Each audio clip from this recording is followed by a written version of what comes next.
Actually আমার মেয়ে viral হবে এটা তো আল্লাহ চাইছে, আমি চাইনি। আল্লাহর হুকুম ছাড়া তো একটা পাতাও নড়ে না।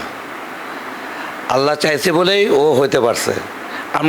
ও তো ফুটবল প্লেয়ার হওয়ার কথা ছিল, ওর সাথে মেয়েরা আজকে ফুটবল খেলতেছে, কেউ ব্যাডমিন্টন খেলতেছে, ও ভালো ব্যাডমিন্টন খেলতো, ওর হাত ছুটে যাওয়াতে ও খেলতে পারেনি। তো আজকে ও যেই কাজের জন্য ইয়ে হয়েছে, এটা আমরা কখনো মানে আমি অন্তত চাই না যে ওইভাবে ড্রামস ইয়ে করে। আমি শিখাইছি, হ্যাঁ আমি বলছি যে তুমি শিখো। তো হজ করছে, কিন্তু আজকে যে ধরনের কথা বলতেছে অনেকে যে হজ করছে হিজাব পরে কেন ড্রামস করবে।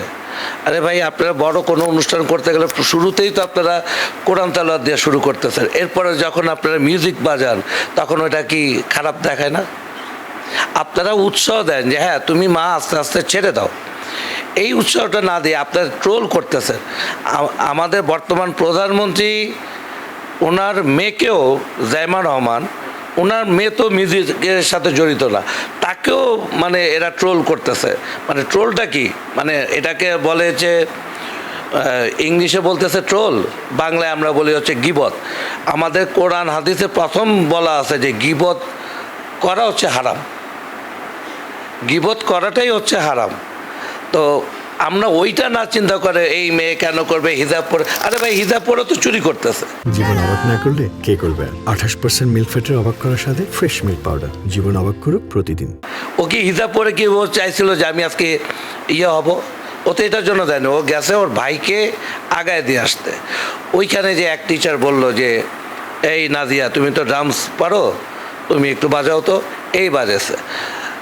এইটা এখন ভাইরাল হয়ে গেছে, ইয়ে হয়ে গেছে, হ্যাঁ ও কেন হিজাব পরবে, ও কেন। ভাই, এটা হিজাব পরে তো কোনো অন্যায় নাই, তো কোনো গুনাহ নাই। কোথাও যদি আপনারা লিখিত দিতে পারেন যে বা দেখাইতে পারেন যে ওইখানে লেখা আছে যে হিজাব করে এটা করা যাবে না, আমি আপনাদেরকে কথা যে এখন ওই মুহূর্তে আমি বন্ধ করে দেব। শুধু শুধু একটা মেয়ে উঠতেছে, একটা ছোট মেয়ে, হ্যাঁ আমার মেয়ে। আমি বলি না যে এটা খুব ভালো কাজ, আমিও বলবো না যে, কারণ আমি যখন করছি আমি তো ওকে ভাইরাল করার জন্য করিনি। আমি করছি যে ও জেনে থাকুক, ও তো বাস চালাতে পারে, ও ট্রাক চালাতে পারে, তা আমি কি ওকে এগুলো শিখেছি ও ভাইরাল হওয়ার জন্য? না, ও তো স্কেটিং করতে পারে, ও তো রোলার স্কেটিংও চান্স পাইছিল ইন্টারন্যাশনাল গেমে। জিজ্ঞেস করে আমি দেইনি কেন, ওরা বল মুখে মারে। তার মানে কি ওই জন্য তো ভাইরাল হতে পারতো। তখন কি বলতেন যে এই মেয়ে কেন স্কেটিং করবে? আমাদের বাংলাদেশি মেয়েরা কি ফুটবল খেলতেছে না? কত ভালো খেলতেছে, আমরা ওদের সাপোর্ট দিব। আমরা সৌদির মেয়েরা খেলতেছে, ইরানের মেয়েরা খেলতেছে। শুধু আমরা পারি কে কাকে ধরে নামাবো, কার সম্বন্ধে গীবত গায়ে কত কিছু আজে বাজে কথা বলা যায়, এটা করব। কিন্তু কেন আমরা ফার্স্টে উৎসাহ দিই, তারপরে আমরা ওই তো ওকে বলে না যে তুমি আস্তে আস্তে মা এখান থেকে সরে আসো। আমিও বাপ হিসাবে চাই, ও হজ করছে গতবার, আমিও চাই ও আস্তে আস্তে সরে।